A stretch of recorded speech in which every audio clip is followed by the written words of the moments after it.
Today we are going to talk about banking. So our next chapter is on banking and budgeting. So when we think of banks, we think of checkings and savings accounts, and it's actually really important to have both types of accounts. There are other types of accounts that you can get, such as a CD, which is a certificate of deposit, or a money market account, but right now we're just going to talk about the basic accounts. So when you are deciding where you're going to open an account, or maybe you're going to move your money from your existing location, you want to think of if you want to have a bank or a credit union, or maybe you would like to have both. Some people have different accounts at different locations. So with a bank, anyone with an ID can open an account.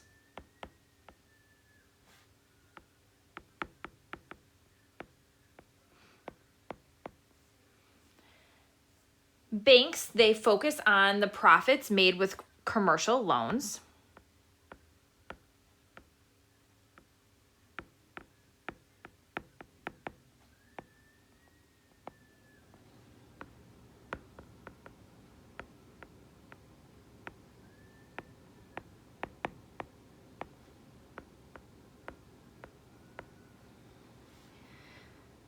Because they are also kind of focusing a little bit more on some of the profits and they're so widely used, they often have higher fees.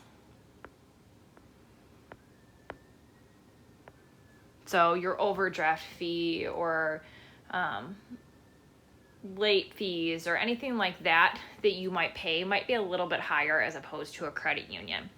The good thing though about banks is that there are more ATMs. On the other hand, credit unions, usually you can gain membership from a family or a profession. So for example, there is a credit union that's for teachers. While that used to be true that you had to gain membership in a certain way for a credit union, now anyone can join a credit union. Usually you just join one that's in your area. The nice thing about credit unions is that their focus is on their members.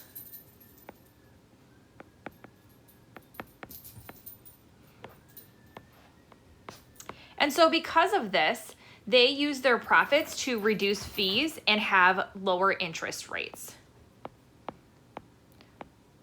So you'll sometimes hear of a lot of people who, if they're going to, buy a used car or something, they might go get their loan through the credit union as opposed to a bank because the interest rates are much lower at a credit union. So then they wouldn't be spending as much on that vehicle. The downside to a credit union is that there are not as many available ATMs. There's actually only 28,000 credit union ATMs across the country. Excuse my dog while she's punching the couch right now.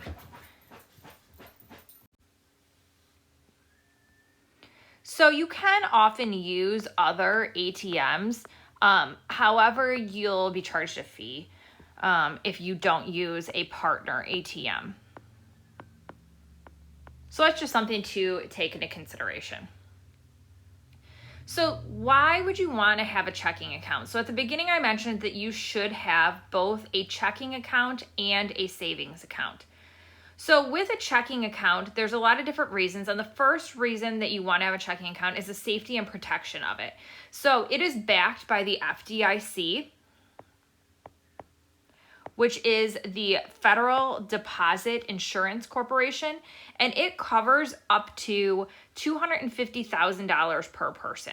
Okay, so if something happens at the bank or to a transaction or something, it can be covered under this insurance. However, if you have something and you're just storing this at home, so maybe you're storing, your money under the mattress or in the fridge, like they talk about people doing back in the day. If something happens to your house catches on fire, you've just lost all that money. Whereas if a bank catches on fire or something like that, your money is still safe because it's backed by the FDIC. The second thing is convenient and free check cashing. So that might not seem like a big deal to you. You might think, oh, my company might have direct deposit, okay? But some companies don't have direct deposit, and so you actually have to cash a check every month in order to get paid. If you don't have an account somewhere at a bank, then you're gonna actually have to pay to get your check cashed. Okay, they have these check cashing locations where you can go because some people actually don't believe in having bank accounts, but they pay an extra fee every time that they go and they get one of their checks cashed.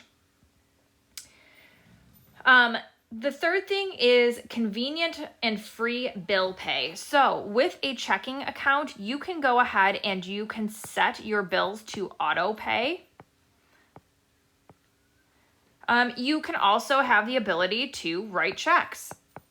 So some people might say, again, I don't know that I'll ever write a check out if I can pay things online. That may be true. Some places will require you to pay by check. Couple examples of that. My water bill. So if I pay the water bill for our home, if I pay it online, I get charged an extra fee, which is only a few dollars, but I'm being charged a few dollars to pay a bill that I need to pay anyway.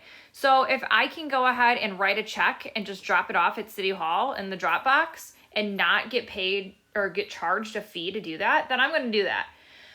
Also, when I take my dog to the groomer, my groomer only accepts checks or cash, okay? So I couldn't use a credit card there or a debit card or anything like that. So I need to have the ability to write some checks. Also, speaking of debit cards, that's the next reason why you should have a checking account, because you have the ability to use a debit card. So we talked about credit cards and debit cards and the difference last chapter. That would be something that you have the ability to use. And then the last thing is having an account at a bank allows you to use their budgeting tools. So you can go ahead and you can see where your spending is going. So often they will kind of track what kind of transactions you're having. So maybe you're using your debit card at the gas station. So it'll show you that you've used this many times at the gas station. If you're using it to pay bills, it'll tell you that. It also gives you a detailed transaction history, kind of like the credit card statement, but same thing, you would get a bank statement that would be like that. So it allows you to track those things. Whereas if you didn't have an account and you were simply paying cash for everything, if you didn't write it down, then you wouldn't be able to know where your spending went. So, again, some things that you need to consider when you're deciding what kind of accounts to have, where to have your accounts. There's a lot of different things that you should take into consideration. And so some things that you might want to consider with this, you might want to consider if they have any mobile banking alerts. So some banks will allow you to set things up so that they will text you or send you an email or some sort of notification if you have a low balance, if there's unusual activity in your bank or on your debit card, if you want to make a mobile deposit. So some banks or credit unions have apps where you can take a picture of the check and deposit it that way. You also want to take into consideration any ATM fees. So if you use the ATM that is with your bank, then usually you don't have any ATM fees. But if you need to use a partner ATM or you use an ATM that is not in your network, you're going to be charged a fee. So, and again, some other things that I talked about when I talked about check cashing. If you don't have an account, you have to pay to cash this check. And then you also have to drive around and use your gas to make payments on things because you can't send cash in the mail when you are paying your bills. Another thing to take into consideration is that you are paying to cash the check and you're paying to load that on a debit card or a credit card or something. And then you often, when they give you those cards, you actually are paying to use them. You'll have a transaction fee that you'll have to use with those.